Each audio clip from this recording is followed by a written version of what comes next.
Mga bayan na nakakalula, mga bayang nakadikit sa matatarik at nagtataasang bangin. Anong gagawin mo kung nakatira ka sa mga bansang may bayan sa bangin? Makakatagal ka ba dito o lilipat sa ibang lugar? Sa videong ito ay sisilipin at tutuklasin natin kung ano-ano mga bansa ang mayroong bayan sa bangin at aalamin din natin kung ano o paano ang pamumuhay sa ganitong klase ng lugar. Kaya bago tayo magpatuloy ay pakipindot mo muna ang subscribe button at bell icon para palagi kang updated sa mga bago kong upload na video. Number 5. Rocamadour, France. Isa ito sa nakamamanghang lugar at mapapaisip ka kung anong nakain ng mga tao noon, kung bakit nila piniling manirahan sa delikadong lugar na ito. Ang kakaibang bayan na ito na tinatawag na Rocamadour sa bansang France ay parang nakadikit sa pader ng bangin ang mga kabahayan. Matatagpuan ito sa timog kanluran ng France, sa rehiyon ng Occitanie. Maliit, tahimik at parang sinadyang gawing postcard perfect ang bayan na ito, sapagkat ang bayang ito ay animoy nakasabit sa bangin na 120 metro ang taas. Naitatag ito noong pang ika-12 siglo. At ano nga ba ang dahilan kung bakit sila tumira sa itaas ng bangin? Hindi dahil ayaw nila sa kapitbahay, kundi dahil gusto nilang lumapit sa Diyos. Pinaniniwalaan nila na mas mataas na lugar, mas malapit sa Diyos. At ang bayang ito ay orihinal na relihiyong Katolisismo at lugar para sa pilgrimage magmula pa noong Middle Ages. Sa katunayan, binubuo ito ng 7 simbahan at kapilya sa iba't ibang bahagi ng bayang ito. Taon-taon ay dumarayo ang mga peregrino o mga debotong naglalakbay para sa pananampalataya. At kung akala mong boring dito ay nagkakamali ka, may Hot Air Balloon Festival sa Rocamadour tuwing Setyembre at maganda ang view sa itaas ng bayan. Kaya habang nagpapakaseryoso ang mga peregrino ay may hot air balloon naman na nagliliparan sa himpapawid na nagbibigay ng pagkamangha sa mga turista. Number 4. Castellfollit de la Roca, Spain. Isang nakamamangha at may halong takot ang makarating sa bayan na ito dahil ang kabuuan ng paligid ng bayang ito ay napalilibutan ng matarik na bangin. Nakatirik ito sa tuktok ng isang matarik na bangin na gawa sa basalt rock na may taas na higit 50 metro. At ang bayang ito ay wala pang 1 kilometro kwadrado ang laki, na dahilan upang ituring na isa sa pinakamaliit na bayan sa Catalonia sa bansang Spain.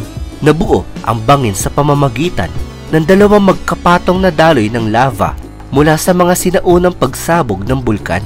Upang marating ito ay mayroong tulay na nagdudugtong sa lugar na maaari makapasok ang mga sasakyan, at makikita mo sa dulo ng bayang ito ang perfect space para sa mga mahilig mag-selfie dahil tanaw mo dito ang kabuuan at kung gaano kataas ang lugar na ito. Bahagi ang bayan na ito ng La Garrocha Volcanic Zone Natural Park, isang protektadong pook na kilala sa mga tanawin nitong bolkaniko.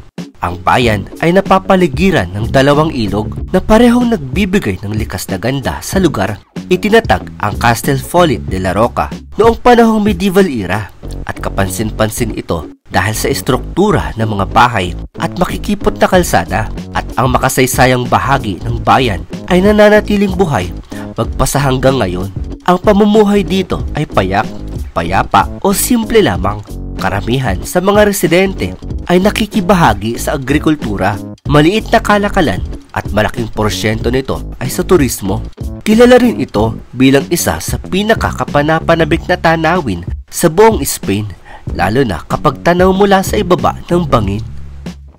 Number 3. Bonifacio, Corsica, France.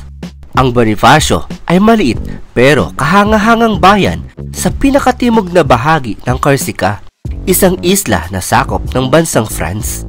Ang pinakakaiba rito, nakatirik ang bayan sa matarik na limestone cliffs o bangin na umaabot sa 70 metro ang taas, at marami ang nalulula kapag sinisilip nila ang ibaba nito.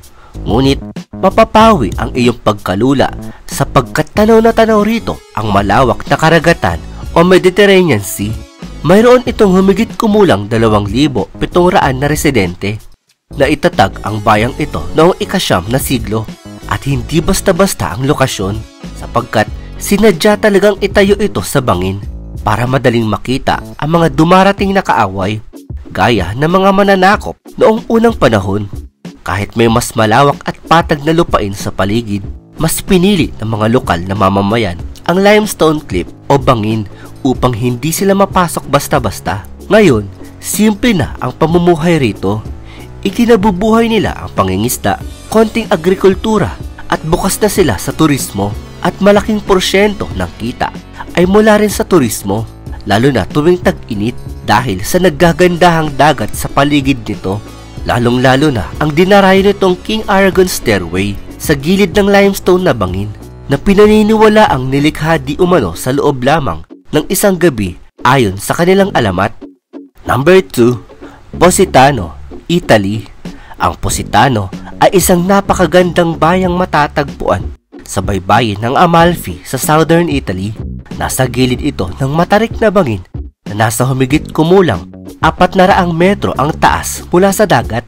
Natatangi ang bayan ng Positano sa Italy dahil sa makulay na kabahayan na parang pinagsasabit lang sa gilid ng bundok at talaga namang tanaw na tanaw ang bughaw na dagat mula rito. Yung mga bahay rito ay parang magkakapatong sa taas at kadalasan pastel colors na parang sa postcard mo lang makikita. Kapag sa gabi naman, ang Positano ay parang fairy lights na nakalutang sa bundok. Nagniningning ito mula sa mga bahay at restaurants na siyang pinagkakaguluhan ng mga turista. Tinatayang nasa 3,900 na residente ang naninirahan dito. Karamihan ay mga lokal na sanay na sa pamumuhay sa gilid ng matarik na bangin sa bundok. Makipot at paikot-ikot naman ang mga daan dito, kaya hindi basta-basta ang pagmamaneho. At kung kamote ka sa pagmamaneho, ay mayroon kang kalalagyan sa ibaba ng bangin. Kadalasan, ang mga bumibisita ay naglalakad lang dahil maliit ang bayang ito na nasa 8.4 square kilometers lang ang laki. Kaya mayroon lamang 160,000 na turista ang nakakadayo dito kada taon. Itinatag ang Positano sa Italy noong panahon ng mga Romano. Sinasabing itinayo ito sa gilid ng bangin para makaiwas sa mga mananakop noon. Hanggang sa ngayon, ang pamumuhay dito ay simple at progresibo at madalas abala ang mga lokal sa panahon ng tag-init dahil sa dami ng turistang dumadayo sapagkat turismo ang pangunahing kabuhayan dito dahil sino ba namang hindi maeengganyo sa makukulay na bahay, bughaw na karagatan at mga nakamamanghang tanawin. Kaya naman parang hindi ka naaalis kapag ikaw ay napunta sa bayang ito. Number 1. San Marino. Ang lugar na ito ay hindi isang bayan kundi isang bansa at syudad na tinatawag na San Marino. Unique ito sa lahat dahil ang bansang ito ay makikita sa ituktok ng isang matarik na mabatong bundok na tinatawag na Mount Titano. Ang San Marino ay itinuturing na pinakamatandang republika sa buong mundo na unang itinatag noong 301 AD. Isang pambihirang katangian ng San Marino ay isa itong enclave country, isang bansa sa loob ng sentro ng bansang Italy. Mayroon itong sariling gobyerno, pamahalaang nasasakupan at sariling mamamayan. Ang San Marino ay mayroon lamang lawak na 61 km square na mayroon lamang humigit kumulang 30,000 katao. Ang gobyerno naman nito ay isang democratic republic at may dalawang namumuno para pamunuan ang bansang San Marino na kilala sa katawagang Captain Regent.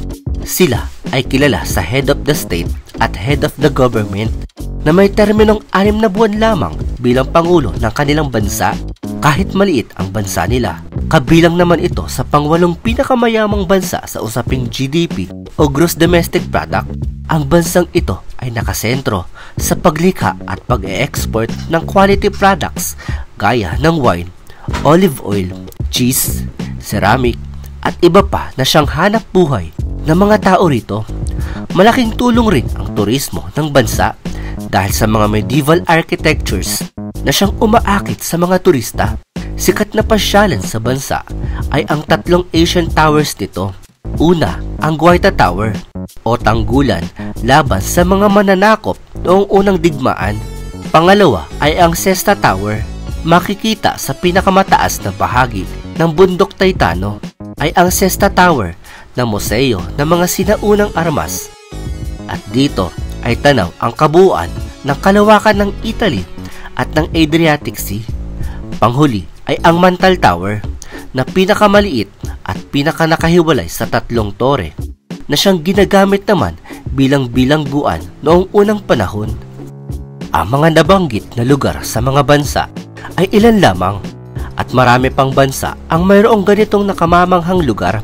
Sa kabila ng panganib at hirap ng lokasyon, ang mga bayang nasa bangin tulad ng mga tinalakay ay patunay ng kakayahan ng tao na mamuhay sa matinding kalagayan at lugar.